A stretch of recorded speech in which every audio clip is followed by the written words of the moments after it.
저는 신명기 35번째 시간으로 하나님께서 40년 동안 광야길을 걷게 하신 이유 주제로 말씀을 전하겠습니다. 오늘 모세의 설교의 제목이 이건 같아요. 왜 하나님께서 너희들을 40년 동안 이 광야길을 걷게 하셨는가? 그런 주제로 말씀을 전하겠습니다. 자, 하나님께서는 출애굽하신 이후에 이스라엘 백성들을 큰 상인들이 이제 애굽으로 왔다 갔다 하는 큰 상인들이 다니는 길이 있어요. 요셉이 노예로 팔려올 때 이제 그 노예 상인들이 다녔더니 글로 가면 금방 갑니다. 가나안 땅에. 우리 출애굽기 읽어보면은 하나님께서 왜 글로 가게 하지 않고 이 광야길로 가게 하셨는가 하는 이유를 이제 말씀하시는데 이 광야길로 걷게 하셨어요. 편안한 길로. 그러니까 우리 이제 생각하면 하나님 믿으면 그냥 내 인생은 오늘부터 평탄대로 그냥 탄탄대로 그냥 넓은 그냥 신장로로 빵빵 뚫린 길로 그냥 촥촥촥촥 내 인생이 나갈 거라고 생각하는데 하나님 절대로 우리 인생을 그렇게 인도하지 않습니다. 글로 가면은요 교만해져 가지고 하나님 잊어먹고 망해요. 하나님께서 이제 오늘 말씀에 안 나오는데 내일 말씀에 나와요. 내일 말씀 그 말씀. 그래서 하나님께서 광야길을 걷게 하시는데 그래서 때로는 우리 인생길을 하나님 평탄한 길로 가게 하실 때도 있지만 때로는 어디로 인도하세요? 광야로 사막으로 인도하실 때도 있습니다. 그 다윗도 그런 고백을 하죠. 시편 23편에 여호와는 나의 목자시니 내게 부족함이 없으리로다. 그가 나를 푸른 초장과 쉴만한 물가로 인도하신도다. 근데 그것만 있는 게 아니라 그 다음에 뭐가 나와요? 내가 사망의 음침한 골짜기를 다닐지라도. 그러니까 푸른 초장, 쉴만한 물가, 그 그림만 봐도 여러분 저 양이 있고 탁 초장이 그런 그림이 있잖아요. 너무 하나님께서 아름답고 풍요롭고 그런 것으로만 다윗의 인생을 인도하신 게 아니고 때로는 사망의 음침한 골짜기로 갔다는 거예요. 그럼 우리가 너무 잘 알죠. 10년 이상 죽을 고비를 한두 번 넘긴 게 아니고 쫓겨다녔으니까. 그러나 주님이 거기서 지켜주셨다는 거죠. 자, 그래서 우리 인생도 하나님께서 때로 광야길로 인도하실 때가 있다는 겁니다. 어쩌면 지금 광야길을 가고 있는지도 몰라요. 광야길을. 광야는 힘든 곳이에요? 편안한 곳이에요? 힘든 곳이죠. 광야는 고난의 장소입니다. 식량도 없고 물도 없고 그늘도 없는 곳이에요. 뜨거운 태양과 밤의 추위와 전갈과 같은 독충과 아말렉 같은 도적대가 시끌시끌한 고난의 장소가 바로 광야인데 하나님을 잘 믿는 사람들도 하나님 때로는 어디로 인도하세요? 광야길로 인도하세요. 그래서 우리 신명기 배우면서 뭘 같이 배워야 된다 그랬어요. 제가 의인의 고난. 예? 하나님께서 의인에게 고난을 주신다는 걸 우리가 배워야 된다. 그래서 오늘 이제 본문의 두 번째 설교 중에 한 설교인데 설교 제목은 제가 정한 것처럼 왜 하나님 너희들을 광야길로 인도해 오셨는가 거기에 대해서 설교를 하는 겁니다. 광야에 가고 싶으세요? 아마 거기 가고 싶은 사람 아무도 없을 거예요. 그죠? 그런데 데려가세요. 하나님 때로는. 왜? 광야가 필요하기 때문에. 그럼 왜 우리 인생을 때로 하나님을 잘 믿는 사람 백성들도 광야길로 인도하시느냐. 세 가지만 좀 살펴보겠습니다. 첫째는 하나님께서는 광야를 통하여 우리들을 인격과 믿음을 갖춘 참 신앙인으로 만들어 가신다는 거예요. 하나님이 원하시는, 하나님이 기뻐하시는, 하나님 보실 때 기뻐하시는 신앙과 인격을 갖춘 사람으로 하나님 우리를 만드시기를 원하시는데 그때 하나님이 주로 사용하시는 방법이 뭐냐면은 우리들을 광야길로 인도하시는 거예요. 광야길로. 2절을 한번 읽어보겠습니다. 시작.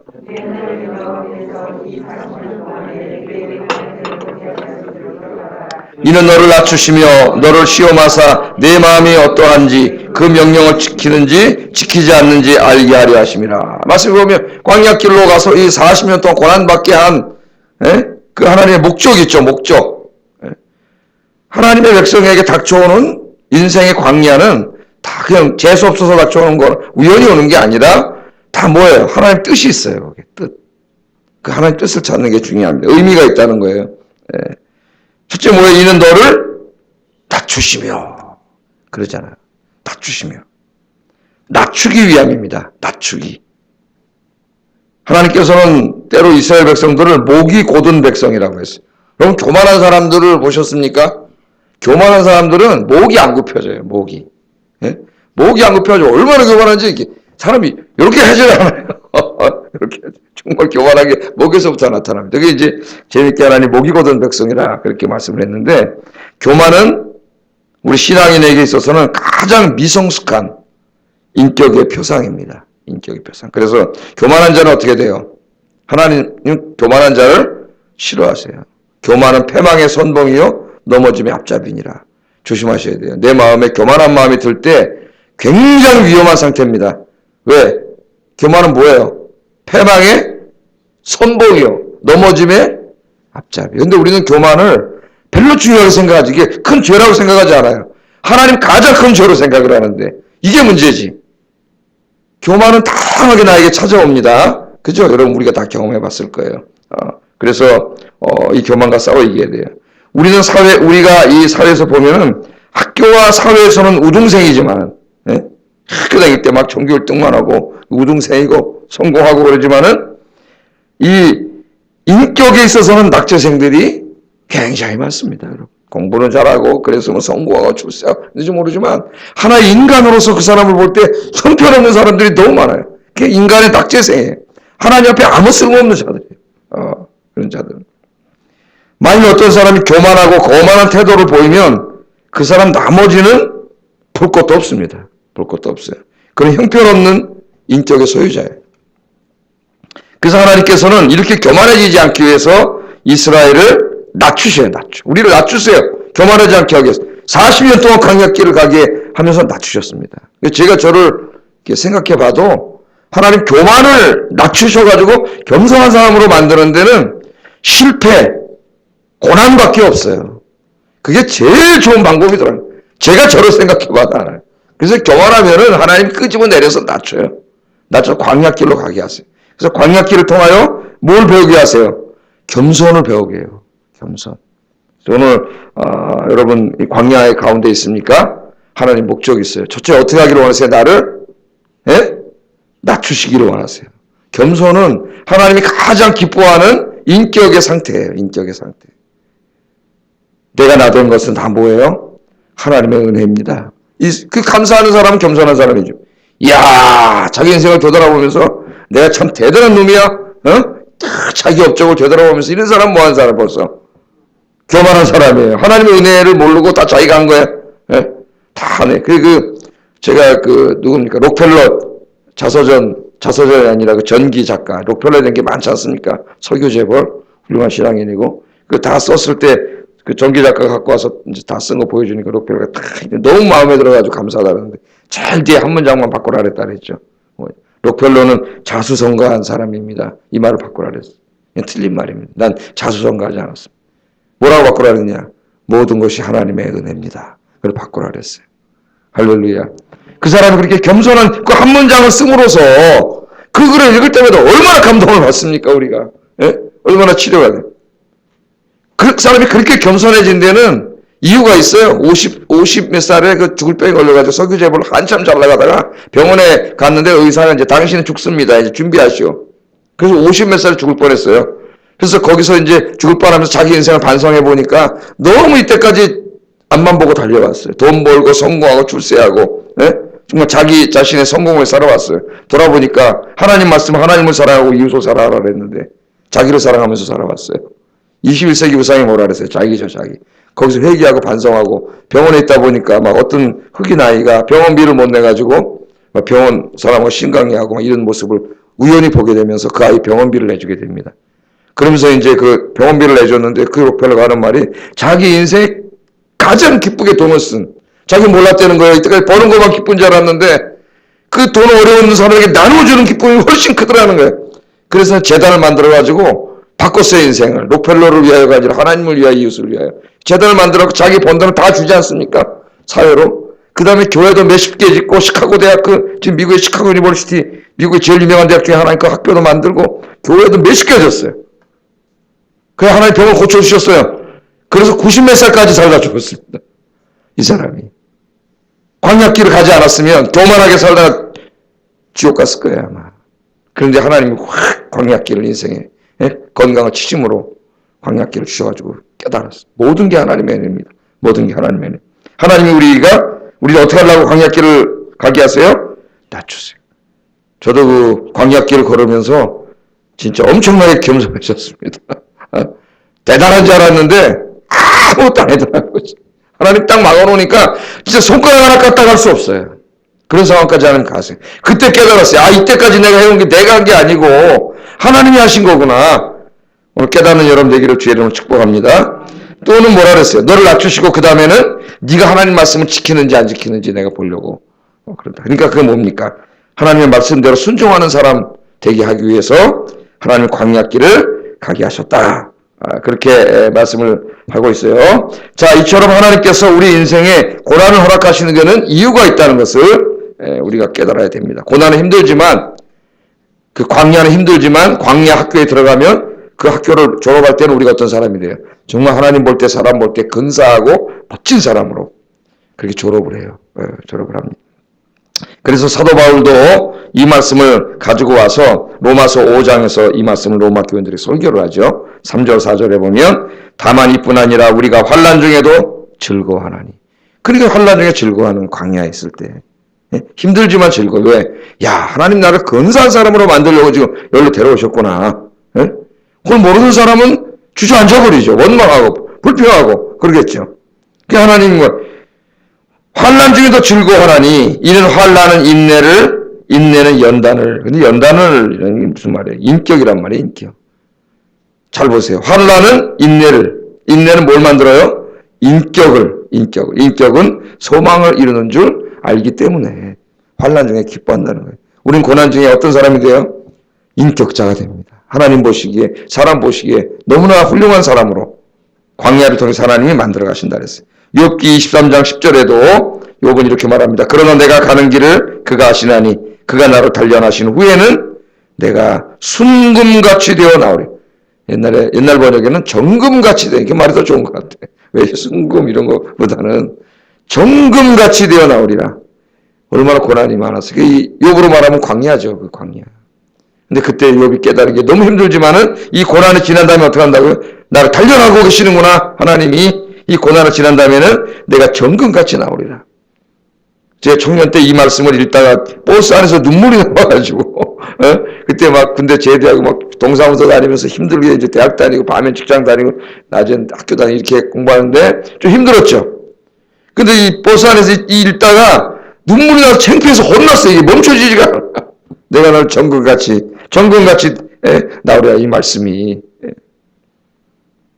욥은 극심한 고난 중에서 하나님께서 왜 자신에게 고난을 주셨는가 깨달았어요. 불순물이 하나도 없는 진짜 순금, 정금 같은 그런 인격과 신앙을 갖춘 사람으로 만들게 하나님 고난을 주셨다는 것을 깨닫게 됐습니다. 이 패트릭 화이트라고 하는 호주 출신 작가가 있는데 1973년도 이제 오래됐지만 노벨 문학상을 수상한 그런 작가예요. 이 사람이 일찍이 이제 작가 수업을 받기 위해서 영국으로 가가지고 공부를 하는데 열심히 글을 썼는데 사람들이 주목을 받지 못합니다. 사람들이 뭐 별로 이렇게 관심이 없어요. 시리와 낙심에 빠진 이 패트릭 화이트는 다시 고국인 호주로 돌아와가지고 먹고 살 길이 없어서 산에 들어가서 나무꾼이 됐습니다. 나무꾼. 얼마나 힘들겠어요. 벌목하고 막 이런 험난한 일을 했죠. 그런 일을 하면서도 밤에 돌아와서는 포기하지 않고 계속 글을 썼다 그래요. 자기가. 글을 써가지고 2개 소설을 썼는데 행복의 계곡, 인간의 나무는 2개의 소설을 썼습니다. 그런데 이 소설이 마침내 사람들의 주목을 끌기 시작하고 참 사람들 칭찬을 받으면 책이 막 잘 팔려나가기 시작했어요. 그러니까 아마 그 고난 중에 인생에 대해서 더 많이 깨달았지 않겠습니까? 인생의 깊이를 공감을 형성하는 글을 쓸 수 있는 거겠죠. 그래서 천사가 쏟아지고 이후로 이제 유명한 작가가 되고 노벨상도 타게 되고 그렇게 됐는데 이 패트릭 화이트는 행복의 계곡이라는 책에서 뭐 제가 이 책을 읽지는 않았습니다. 이렇게 말을 했습니다. 인간은 잘 들어보세요. 자신이 겪은 고통의 분량만큼 진보합니다. 이런 말을 했어요.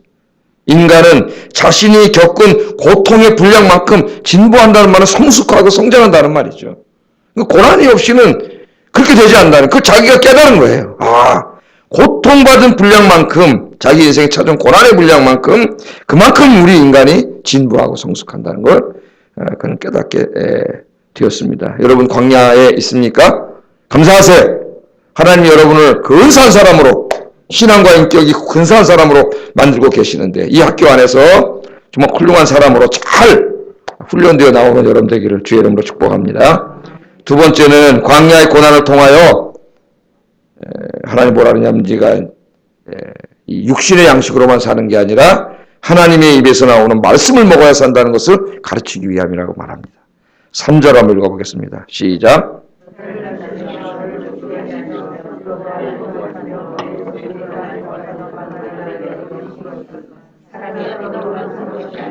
여호와 입에서 나오는 모든 말씀으로 사는 줄을 내가 알게 하려 하심이니라. 아멘. 너를 낮추시고 너를 어떻게 해요? 줄이게 하셨다는, 굶게 하셨다는 거 아닙니까? 너를 줄이게 하시고 너도 알지 못하여 너의 재산들도 알지 못하던 만나를, 밥 굶주릴 때 사막에서 뭘 해 먹어요? 자기 할 수 있는 게 없지 않습니까? 하나님 주셔야만 먹어요. 만나를.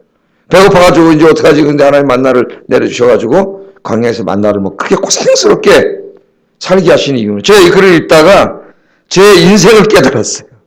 하나님 왜 이렇게 인생에 많은 고난, 어려서부터 고난을 주셨지? 그런 생각을 해봤는데 이 말씀을 읽다가 다 깨달았어요. 제가 그 어렸을 때 막 깨닫지 못하고 청년 때도 힘들면 또 하나님 왜 이러십니까 이러기도 하고 그랬는데 말씀이 다 답이 있더라고. 말씀에 여러분.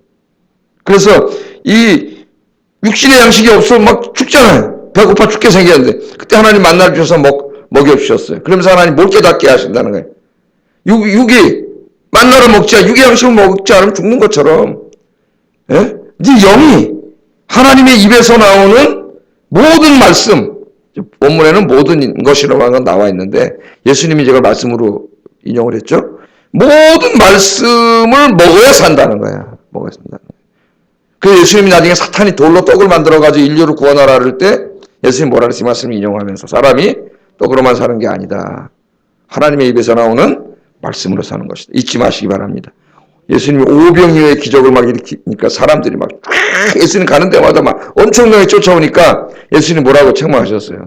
너희들이 여기 왜 쫓아오냐 나를? 그러면서 뭐라 그랬어요? 썩어 없어질 육의 양식을 위해서만 이렇게 열심을 내지 말고 더욱더 나를 쫓아오는 이유가 오병이어 기적을 일으켜가지고 이 땅에 있고 잘 되고 이런 거 하려고 쫓아오지 말고 뭐 하러 쫓아오라 그랬어요? 영의 양식을 먹으려는 목적을 가지고 쫓아오라 그랬죠. 영의 양식을. 우리 인간은 육적인 존재이면서 영적인 존재입니다. 더욱더 영적인 존재예요. 육적인 존재이기 때문에 육의 양식도 필요해요. 그래서 일용할 양식을 달라고 기도하라 그랬어요. 기도하세요. 오늘도 기도하세요. 일용할 양식 필요를 위해서. 그러나 거기에만 매몰되면 안 된다. 왜 우리 광야 학교로 인도하실 때는 굶게 하시고 그렇게 하시는가? 하나님 공급하시는 것만 먹게 하시는가? 육이 만나를 먹으면 먹지 않으면 죽는 것처럼 우리의 영도 하나님의 입에서 나오는 말씀을 먹지 않으면 살 수 없다는 거. 만나를 안 먹으면 배고픈 걸 알면서 하나님 말씀 안 먹으면 배고픈 걸 모르면 어떻게 되겠어요? 우리는 뭐로 살아요? 하나님 입에서 나오는 말씀으로. 말씀을 먹지 않으면 죽어요, 여러분. 밥 한 끼만 안 먹어도 얼마나 배고픕니까? 다이어트 한다고 한 끼, 두 끼 안 먹으면 막 밥만 먹으면 막 너무 배고파. 그러잖아요. 다이어트 할 때 한 끼, 두 끼만 굶어도. 근데 왜 하나님 말씀 한 끼, 두 끼가 아니라 한 달을 굶어도 배가 안 고픈? 어떻게 되겠어요? 하나님 말씀 더욱더 육의 양식도 중요하지만 더욱더 영의 양식을 먹는 일에 힘쓰시기를 주의 이름으로 축복합니다. 마지막으로 하나님께서 왜 우리 광야길로 인도하시는가? 하나님의 축복을 받기에 합당한 사람이 되기 위함이에요. 축복을 받기에 합당한 사람. 7절 10절 한번 읽어보겠습니다. 시작.